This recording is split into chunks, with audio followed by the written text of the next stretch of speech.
Сәлеметсіңдер ме балалар? Бұл 2-ші сынып математика пәні 71-ші сабақ. Сабақтың тақырыбы элементтерінің саны бірдей жиындардың бірігуі, көбейту. Бүгінгі тақырыпта көбейту амалымен танысатын боламыз.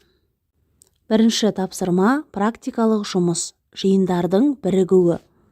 Үстелдің сол жағында 2 дөңгелек пен 2 тік төртбұрыш жатыр. Міне үстел салдық, үстелдің сол жағында 2 дөңгелек және 2 тік төртбұрыш бар.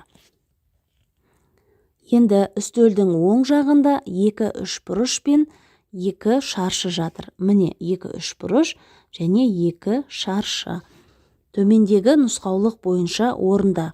2 дөңгелекті үстелдің ортасына қарай қой. Бірінші 2 дөңгелекті үстелдің ортасына қарай қоямыз. Бір дөңгелек, 2 дөңгелек. Қалған фигураларды осылайша 2-2-ден қоюды әрі қарай жалғастыр. Келесі тік төртбұрышты қоямыз. Міне тік төртбұрыш. 2 үшбұрышты қоямыз.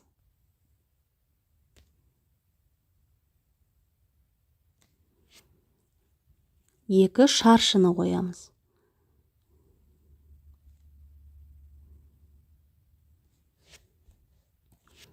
Барлығын үстелдің ортасына қойып шықтық. 2-2-ден сен неше рет қойдың? Жоғарыда орындаған әрекеттеріңді санды өрнек түрінде жаз. Оның мәнін тап. 2-2-ден неше рет қойдың деп бізге сұрақ қойылып тұр. Біз 2 дөңгелекті қойдық, 2 тік төртбұрышты, 2 үшбұрыш және 2 шаршыны қойдық. Барлығын қосқанда 8 фигураны қойдық. Балалар, естеріңде сақтаңдар, бірдей қосылғыштардың қосындысын көбейту амалымен алмастыруға болады. Яғни 2 қосу 2 қосу 2 қосу 2 тең 8 теңдігін мынадай теңдік түрінде ықшамдап жазуға болады. 2 көбейту 4 тең 8. Мұндағы нүкте белгісі ол көбейту амалының таңбасы. 2 көбейту 4 тең 8 теңдігін былай оқиды. 2-ден 4 рет алғанда 8 шығады. 2-ні 4-ке көбейтсе 8 шығады. Екінші тапсырма зерттеу. Суреттерге қара. Алдымен қосу амалымен, содан соң көбейту амалымен теңдіктер құр. Бізге жиындар берілген. Бірінші жиында 3 элемент бар. Бұл үшбұрыштар жиыны, дөңгелектер жиыны және шаршылар жиыны деп алсақ болады. Осы 3 жиынның әрқайсысында 3 элементтен бар. Ал барлығын қосқанда қанша элемент болады? Оны анықтау үшін бірінші қосу амалымен орындаймыз. Бірінші 3 үшбұрыш, 3 қосу, 3 дөңгелек бар, қосу, 3 шаршы бар. Барлығын қосқанда 9 элемент болады. Енді көбейту амалымен орындаймыз. 3-тен бізде қаншау бар? 1, 2, 3 бар. Сондықтан 3-ті 3-ке көбейтеміз. 3 жердегі 3-ім 9 болады. Екінші жиындарға қараймыз. Әр жиында 4 элементтен бар. Барлығын қосқанда қанша элемент болады? Бірінші жиында 4 элемент, екіншісінде 4 элемент, үшіншісінде де 4 элемент бар. Барлығын қосқанда 12 элемент болады. Енді көбейту амалымен орындаймыз. Әр жиында 4 элементтен бар. Барлығы 3 жиын бар, 3-ке көбейтеміз. Сонда 4-ті 3-ке көбейтсе 12 болады. Біріншісі 9 элемент, екіншісі 12 элемент болды. Үшінші тапсырма, бос торкөздерге тиісті сандарды қой. Бізге 5 теңгелік тиыннан 5 берілген екен. Қосамыз, е? 5, қосу 5, қосу 5, қосу 5, қосу 5. Барлығын қосқанда 25 теңге болады. Енді көбейту амалымен орындаймыз. 5 теңгелік тиыннан бізде 5 бар. 5-ті 5-ке көбейтеміз. Сонда 25 теңге болады. Келесі 100 теңгелік тиыннан 3 бар. Демек 100-ді 3 рет қосамыз. 100, қосу 100, қосу 100. Барлығын қосқанда 300 теңге болады. Енді көбейту амалымен орындаймыз. Бізде 100 теңгелік тиыннан біреу, екеу, үшеу бар. Сондықтан 100-ді 3-ке көбейтеміз. 100-ді 3-ке көбейткенде 300 теңге болады. Төртінші тапсырма, есепті шығар. 3 сөренің әр қайсысында 4 топтан бар. Сөрелерде барлығы неше доп бар? Бізде 3 сөре бар. 3 сөренің әр қайсысында 4 топтан бар. Сонда барлығын табу үшін қосамыз. Бірінші сөреде 4 топ бар. Екінші сөреде 4 топ бар.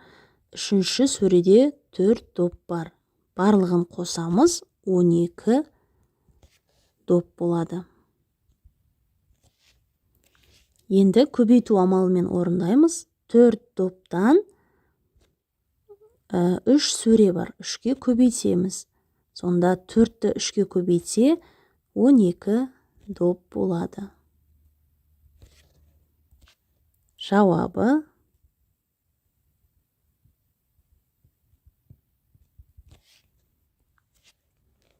сөрелерде барлығы 12 доп бар.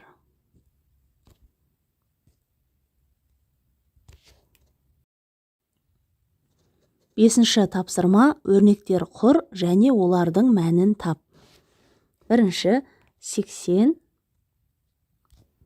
азайту 35, қосу 18 деп аламыз.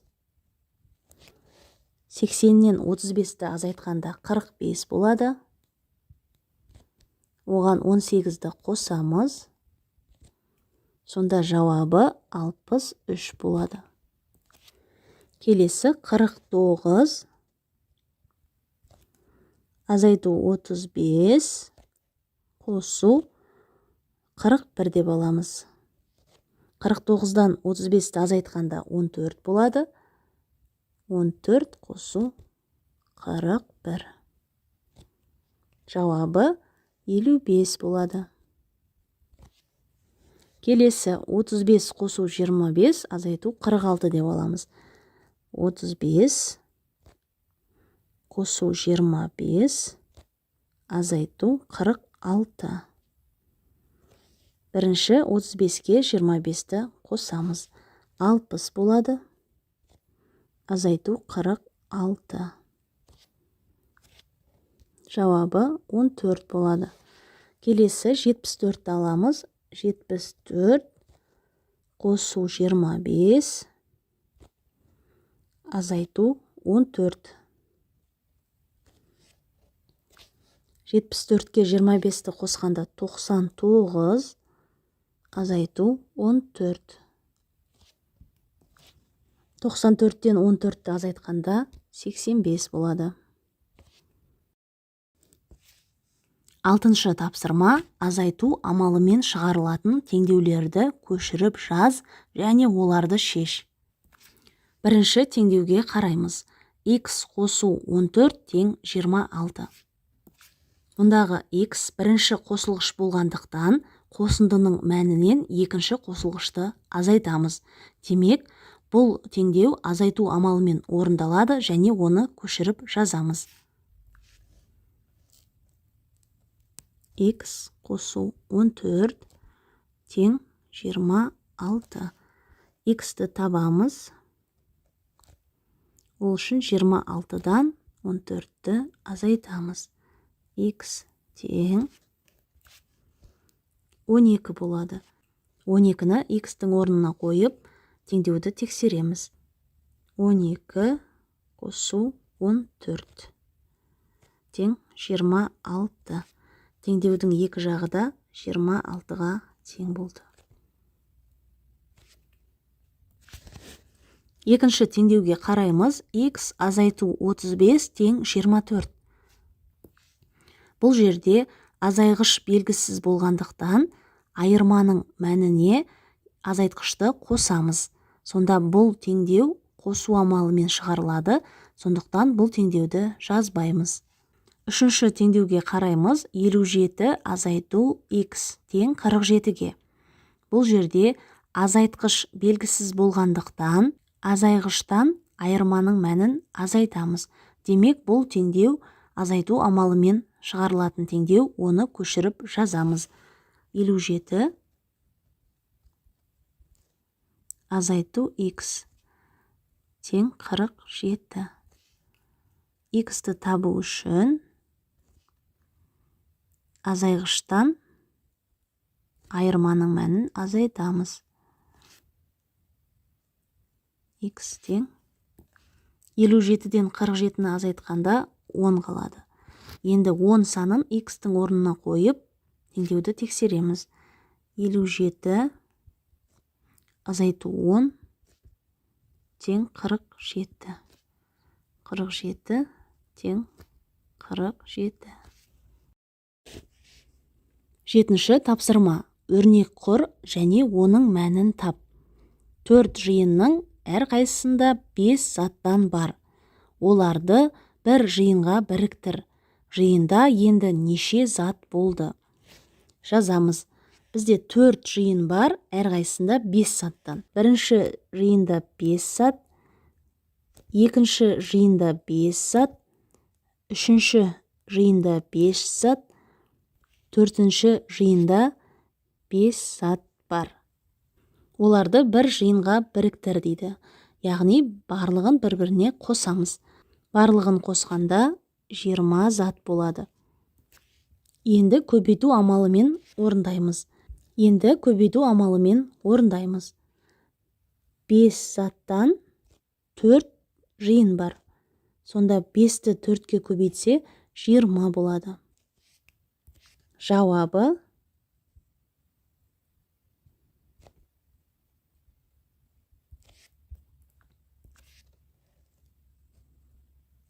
жиында 20 зат болды.